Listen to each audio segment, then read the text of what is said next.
Qualche giorno fa è stato il mio compleanno ed Elena mi ha regalato questo biglietto. Mi ha regalato il P134 a camera alta.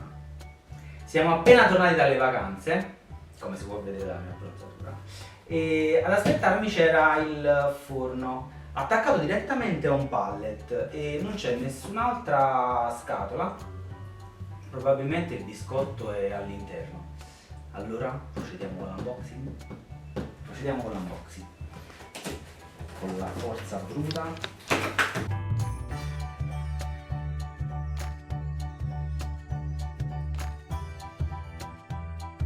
Il biscotto è presente all'interno.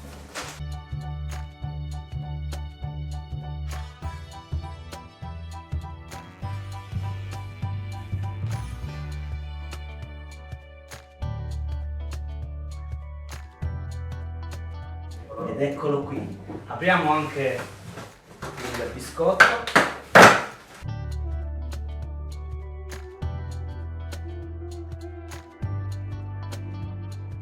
Mi aspettavo un biscotto marchiato saputo, però non è marchiato, ma penso vada bene lo stesso. Comunque il forno in teoria non ha bisogno di un rodaggio, perché né sul manuale né sul sito è specificato, quindi il forno non ha bisogno di un rodaggio. Quello che invece andrò a rodare sarà il biscotto, quindi togliamo la pietra refrattaria.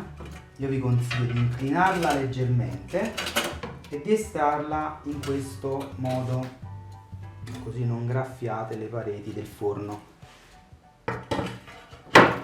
Quindi andremo ad inserire il biscotto allo stesso modo, sempre inclinato.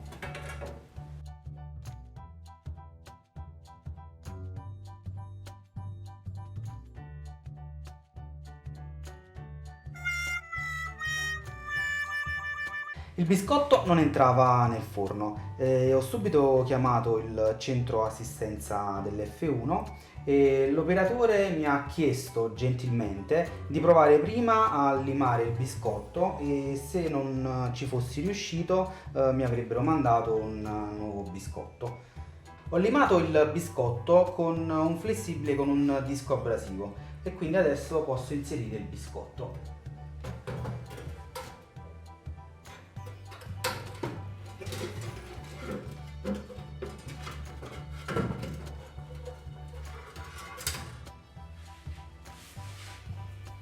Prima di passare al rodaggio del biscotto vorrei farvi vedere alcuni particolari del forno.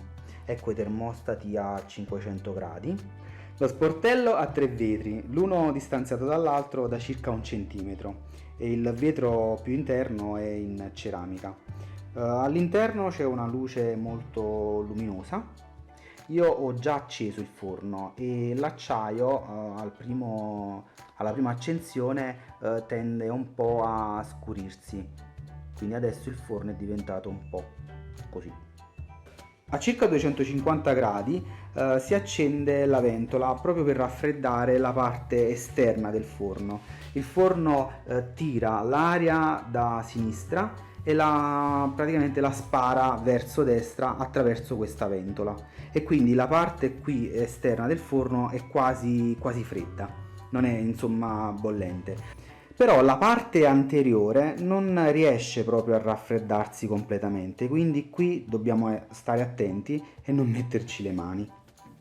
Allora, adesso passeremo al rodaggio del biscotto. Il rodaggio del biscotto serve nient'altro che a far evaporare l'eventuale umidità contenuta all'interno dello stesso biscotto. Il rodaggio consisterà semplicemente nel riscaldare il forno a 150 gradi per poi farlo raffreddare e poi successivamente farlo arrivare a 300 gradi e farlo di nuovo raffreddare fino ad arrivare poi ai 500 gradi.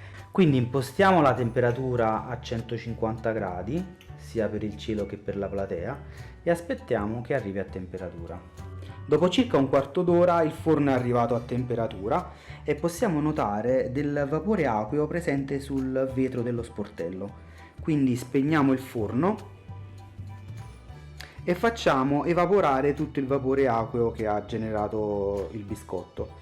Ripetiamo questa operazione fino ad arrivare a 300 gradi e poi a 500 gradi e poi il biscotto sarà pronto.